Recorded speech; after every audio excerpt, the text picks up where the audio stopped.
Hello everyone, my name is Relax and Panic, and this is another reaction to the Monogatari series. It is the second season, episode 16. And so just you're aware, because I realized it during watching, this is once again a summary of the episodes of the season. Also some parts are missing. So as always, if you want to see it, just go down into my description and you will find me reacting to it. Just replace the circumflex dot parts with real dots and enjoy. If you want to, you can come back afterwards and hear out my thoughts. I mean, it's just a summary, but maybe I have one or two little things. And I will see you soon. For those that came back, welcome back. Now, yeah, as I already just said before in this video, I wasn't aware that this was a summary. So I jumped in like, let's see, it's the first arc episode about Shinobu. So there's not so much to discuss this time, but I've managed to see one or two things. I'm not sure if I've seen them before in my original reactions to the series.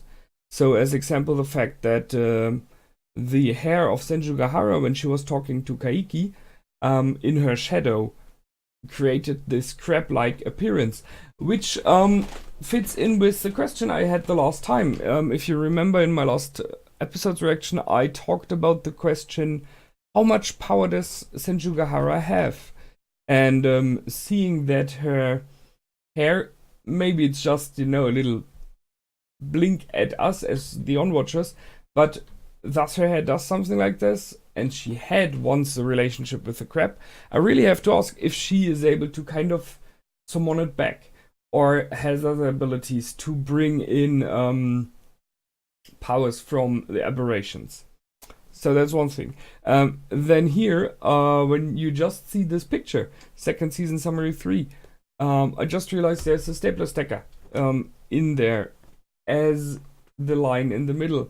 So she is always prominent, and it makes her special because in many ways she seems to be right now one of the characters who is weakest by power, but her influence is massive. I mean, there is a reason that Aragi chose her to be his girlfriend, although one might say it was the other way around.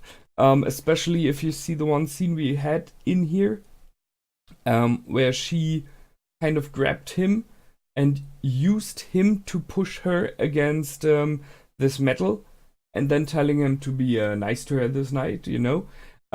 It was like when you are a bystander and you look from afar, you don't realize who was the one in control. So it looks like the boy grabs the girl, pushes her a little bit, just a little bit against the wall to kiss her, which is a very typical theme, scene of not only dominance, not mainly dominance, but it is of this passion, you know.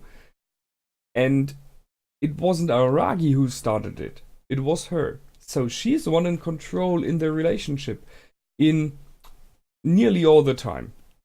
We had that before. It is partially because Aragi allows it to be that way, because he likes it that she is the one in control. When she took him hostage to make sure he doesn't go after Kaiki, or that Kaiki doesn't go after him, however you want to look at it, he was fine with doing it, you know. It was a little bit like a game for him as well. But when his sister called for help, he instantly changed. So that's one thing we have discussed in the past, that he has a sincere side if needed. He doesn't let it out very often, but if needed, then he can be extremely sincere, focused, and up to the task.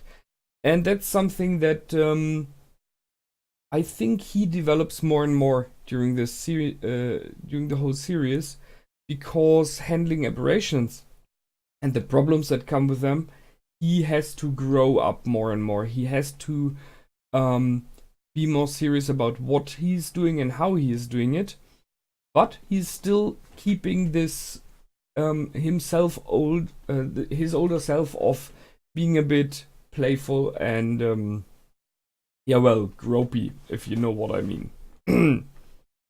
So It is a summary. I'm a little bit surprised, as I said, because it seems like they did not summarize, especially the last arcs, which is weird. And I can only guess why. So, no real clue here. Maybe it is a summary that was meant to be a bit before, but it is in the timeline, where I got it from. It is sorted in here, so I have no idea. Or, which I guess it is possibly important at this moment of time, because when we start with a new arc, which is, as far as I know, a Shinobu arc, we will need more of the information from what happened, because there's a lot of it in how the relationship between Aragi Kiyomi and Shinobu changed in the past, especially if you see that the girl with a bicycle helmet on, who doesn't look at anyone, where I know now that the helmet is so she isn't being tapped on the head and stuff like that, to the one that ran away, to the one that came back when he asked for her help because he was in trouble, so he in this moment acknowledged he needs her and acknowledged she's more powerful. So to the interesting fight we've seen in the end, which I still really like very much. Said with a poised look. She never said that again, I fear. So there was a good thing to see it again, because this series is running pretty long already, and it's hard to keep all of it in mind. So it will hopefully help me when we start with a new arc. Well, I think that's it. There's a lot of stuff in, but we discussed most of it in the past, so why go through it again? I hope you liked the reaction nonetheless, and I will see you for the next one. And until then, my name is Relax and Panic. Goodbye and out.